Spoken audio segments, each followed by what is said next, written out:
8 de cada 10 niños en Latinoamérica se crían sin su papá. 8 de cada 10 niños en Latinoamérica se crían sin su papá, crecen sin su papá. Es una estadística demasiado grande como para aceptarla sin más ni más. Sí creo que nos debe hacer algún ruido de que 8 de cada 10 niños en Latinoamérica crezcan sin la figura de su papá. De tal manera que entonces comunicar la buena noticia del Evangelio se hace todavía más presente y más latente y más importante. Déjame compartirte este texto de Juan capítulo 5 versículo 17. Dice: Mi Padre está haciendo el bien constantemente, le respondió Jesús, y yo sigo su ejemplo. Tras esta respuesta, los judíos sintieron mayores deseos de matarlo. No podían soportar que, además de desobedecer la ley de ellos acerca del sábado, Jesús afirmara que Dios era su Padre, con lo cual se igualaba a Dios. Mi Padre está haciendo el bien constantemente, le respondió Jesús, y yo sigo su ejemplo. Tras esta respuesta, los judíos sintieron mayores deseos de matarlo. No podían soportar que, además de desobedecer la ley de ellos acerca del sábado, Jesús afirmara que Dios era su Padre, con lo cual se igualaba a Dios. Una noticia por demás importante y por demás relevante. Entonces, para todos esos niños que crecen en Latinoamérica sin papá, sin la figura de su papá, es este acercamiento que Jesús nos hace del Padre Celestial. Déjame compartirte estas pocas ideas, pero muy poderosas, de Baxter Kruger en relación con el Padre Celestial. Si esto es cierto todavía, de que 8 de cada 10 niños crecen sin la figura de su papá, quiere decir que hay una necesidad muy profunda que nadie puede llenar. Algo que marca como una daga el corazón de estos niños.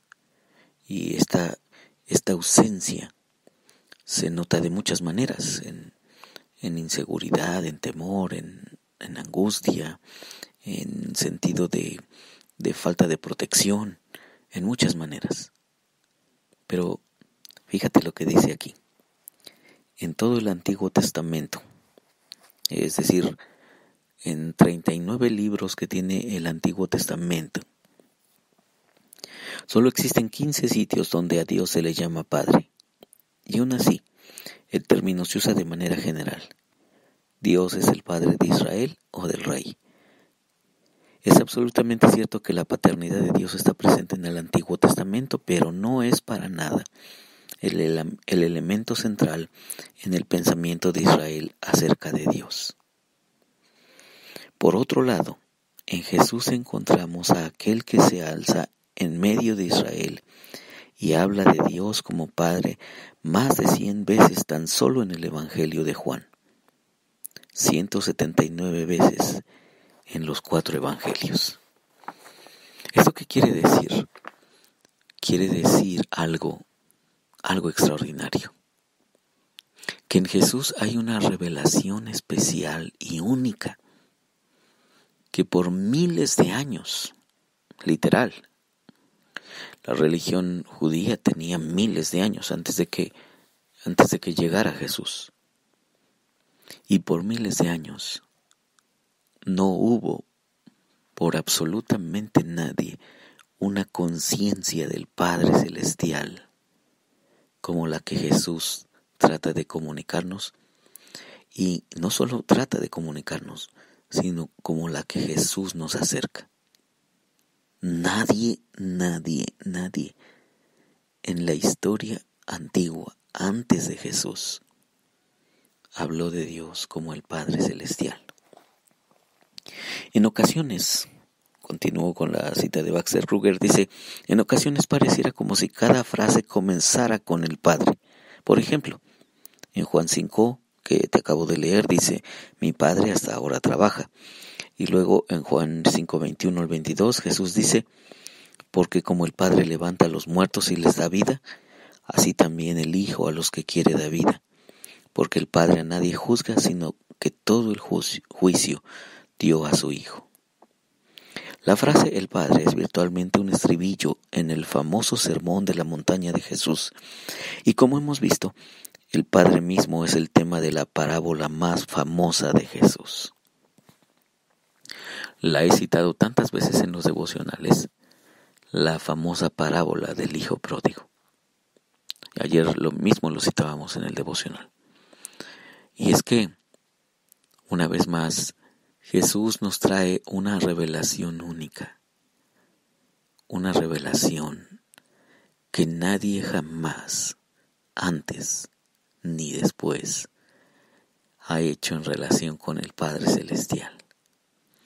Este acercamiento que Él tiene con el Padre Celestial para decir, mi Padre hasta ahora trabaja y yo trabajo, o como acabamos de leer, porque el Padre levanta a los muertos y les da vida, porque el Padre a nadie juzga, sino que todo el juicio dio al Hijo. Más de 100 veces,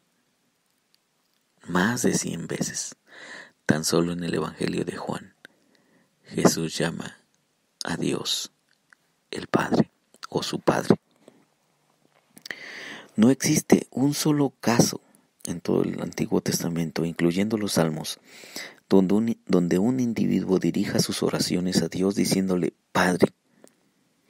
Pero en asombroso contraste, Jesús ora a Dios como Padre en todos los casos, con excepción del grito que lanza desde la cruz.